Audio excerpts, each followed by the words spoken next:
नुपुर शर्मा की पैगंबर मोहम्मद पर आपत्तिजनक टिप्पणी के बाद पहले तो देश और दुनिया में बवाल शुरू हुआ और अब आतंकवादी संगठन यानी कि अलकायदा ने भी इसमें एंट्री कर ली है।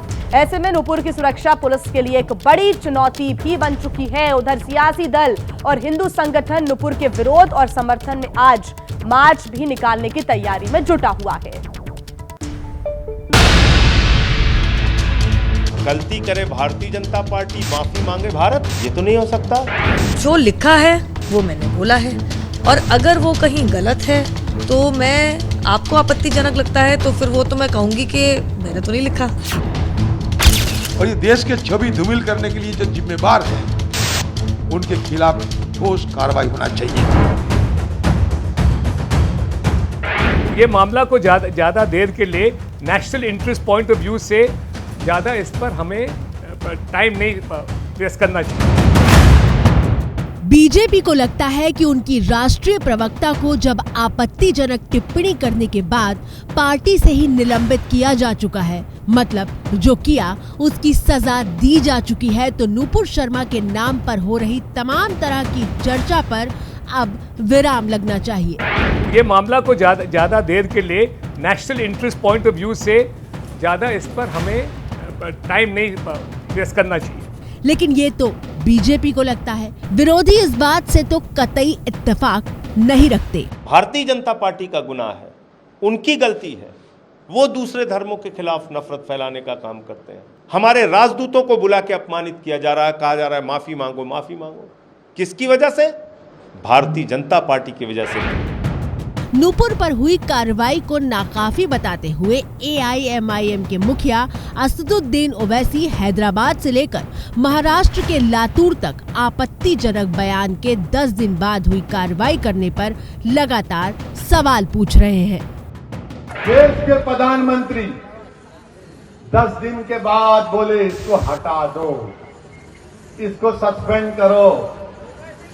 अगर आज मैं नरेंद्र मोदी के बारे में अनपार्लियामेंट्री लैंग्वेज को इस्तेमाल करूं तो कल सुबह से बीजेपी वाले ओवैसी को पकड़ो, ओवैसी को पकड़ो, ओवैसी को पकड़ो।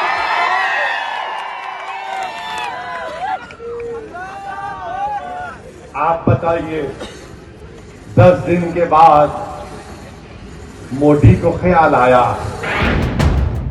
सवाल तो ओवैसी से भी पूछे जा रहे हैं कि नुपुर के लिए जो उनके मानदंड हैं वो अपने छोटे भाई अकबरुद्दीन ओवैसी के लिए क्यों नहीं।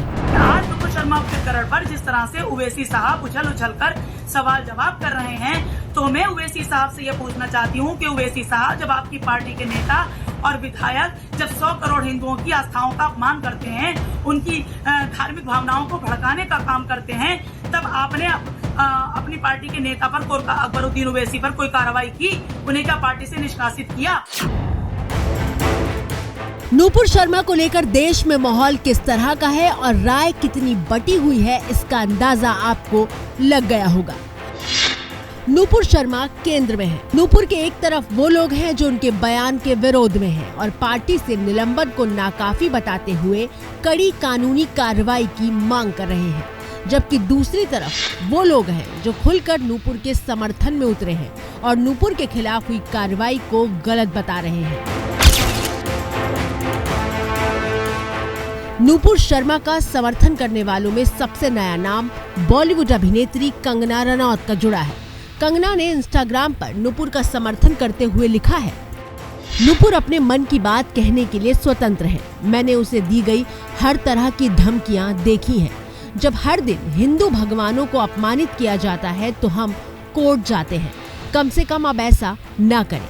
कंगना ने आगे लिखा, यह अफगानिस्तान नहीं है। हम लोग एक पूरी व्यवस्था से चलती सरकार है जिसे लोगों ने चुना है और उसे लोकतंत्र कहा जाता है। ये केवल उन लोगों को याद दिलाने के लिए है जो हमेशा इस बात को भूलते रहते हैं। नुपुर के खिलाफ बीजेपी की कार्रवाई के बाद सोशल मीडिया पर नुपुर के समर्थन में कैंपेन चल पड़ा था, जिसमें कई बीजेपी नेता भी शामिल हुए। नुपुर शर्मा पर सबसे ताजा प्रतिक्रिया मध्य प्रदेश की पूर्व मुख्यमंत्री और बीजेपी की वरिष्ठ नेता उमा भारती की आई है, जो उनके बचाव में उतरी हैं। नुपुर शर्मा टीवी चैनल पर भाजपा की प्रवक्ता की हैसियत से बोल रही थी तो उनको भाजपा की नीति और निर्देशों का पालन करना था। हमारी पार्टी के नीति और निर्देश हैं कि कभी भी किसी भी धर्म का अपमान नहीं करना, इसलिए उनके ऊपर जो भी कार्रवाई हुई है वो बिल्कुल उचित हुई है। नूपुर शर्मा विद्यार्थी परिषद की अच्छी नेता रही है, दिल्ली यूनिवर्सिटी की प्रेसिडेंट रही है, पढ़ी लिखी योग्य विद्वान महिला है, साहस है, संस्कारवान है, शालीन है। उसको जानने से मारने की धमकियां मिल रही हैं, उसका सिर काट देने की धमकियां मिल रही हैं। मैं नूपुर शर्मा के लिए स्वयं बहुत चिंतित हूँ, क्योंकि हमने तो उसको भेड़ियों के झुंड की ओर धकेल दिया है। मुस्लिम समुदाय के जो अच्छे नेता हैं, अगर वो इस बात की निंदा करें कि उसके सिर पे इनाम रखना या उसको जान से मारने की धमकी देना इस्लामिक संस्कृति के खिलाफ है। ये सच है कि पैगंबर मोहम्मद पर नूपुर शर्मा की आपत्तिजनक टिप्पणी के बाद नूपुर को जान से मारने की धमकियां मिलने लगी थी और इन्हीं धमकियों के बाद दिल्ली पुलिस ने उनकी सुरक्षा बढ़ाने का फैसला किया था। जिस तरीके से नूपुर शर्मा को लगातार धमकियां मिल रही थी, उसके बाद उनकी सिक्योरिटी को खतरा देखते हुए दिल्ली पुलिस ने सिक्योरिटी प्रोवाइड करी है। ये सिक्योरिटी राउंड द क्लॉक, यानी कि 24 घंटे जो 2 सिक्योरिटी पर्सनल हैं वो उनके साथ रहेंगे। अगर आपको मैं बाहर भी दिखा दूं कि जो अपार्टमेंट के बाहर हैं वो एस्कॉर्ट जो है उसको यहाँ पर डिप्लॉय किया गया है। कहीं ना कहीं पुलिस की कोशिश है कि उनकी सिक्योरिटी को एश्योर किया जाए। लेकिन नूपुर के बयान वाले इस पूरे विवाद में अब एक तीसरे धड़े की भी एंट्री हो गई है। तीसरे मोर्चे पर आतंकवादी संगठन ने एंट्री मारी है। आतंकवादी संगठन अलकायदा ने पैगंबर मोहम्मद पर नूपुर शर्मा की टिप्पणी के बाद आत्मघाती बम हमलों की धमकी दी है।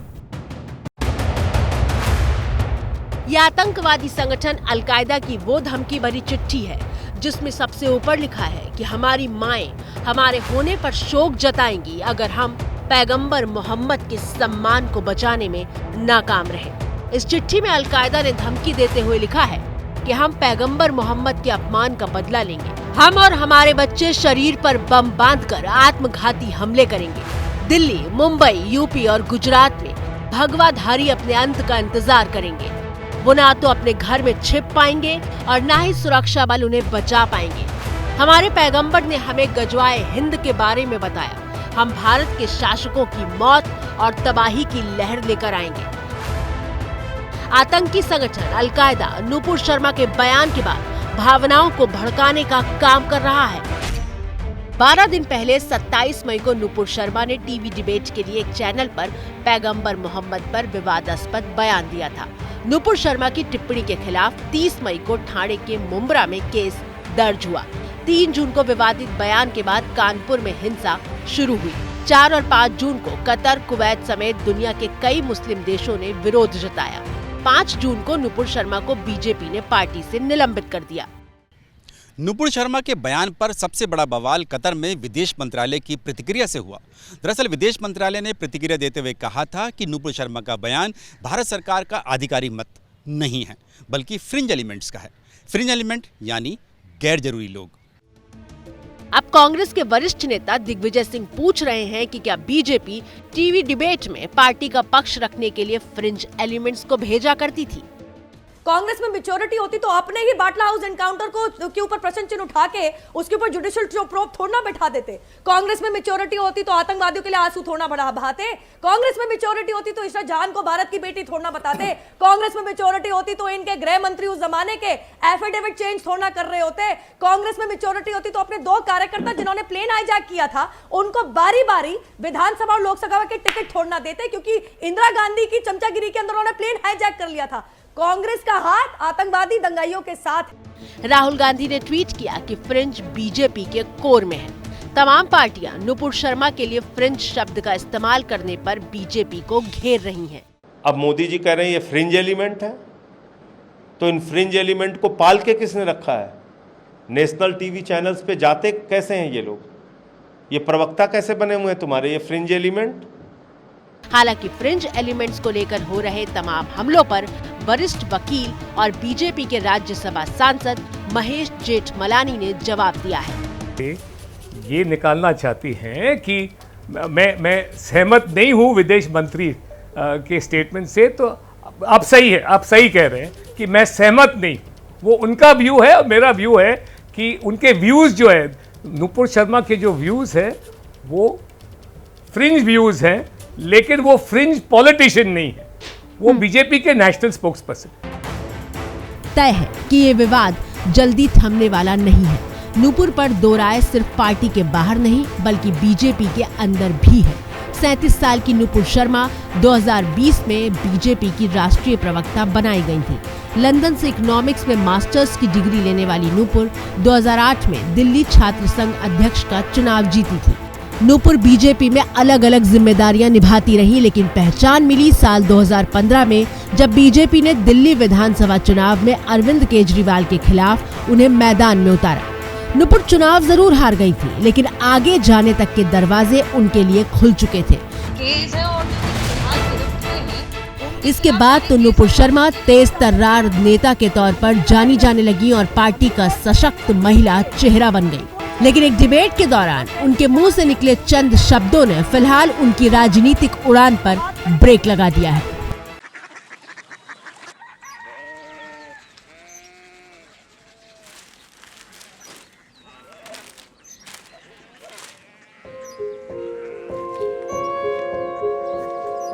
बाबा बाबा Korea city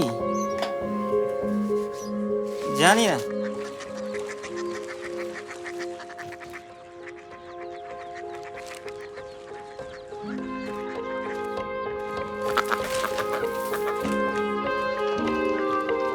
Korea city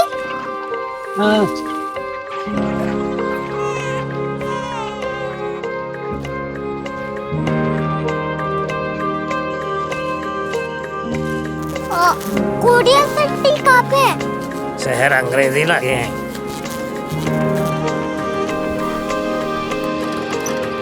Korea city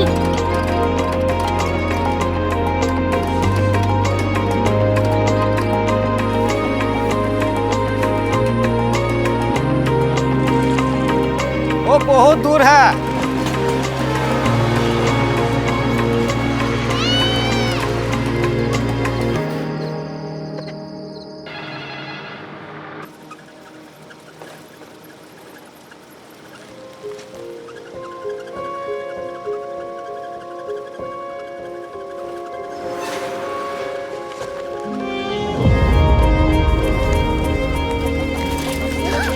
Korea city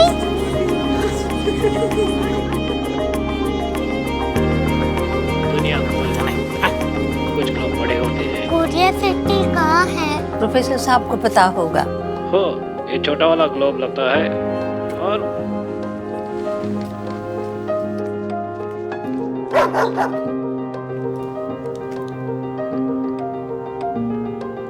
पता नहीं, मेरी बेटी से जाके मिल लो, शायद उसे मालूम हो।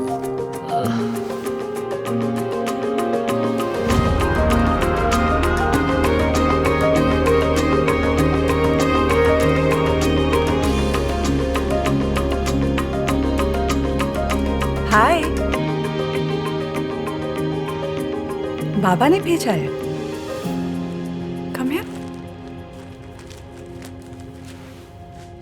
कोरिया सिटी कोरिया सिटी नहीं, क्यूरियोसिटी।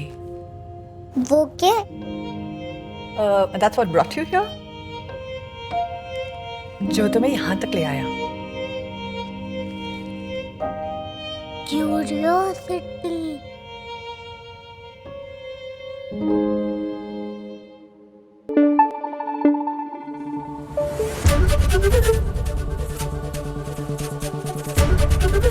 एबीपी न्यूज आपको रखे आगे।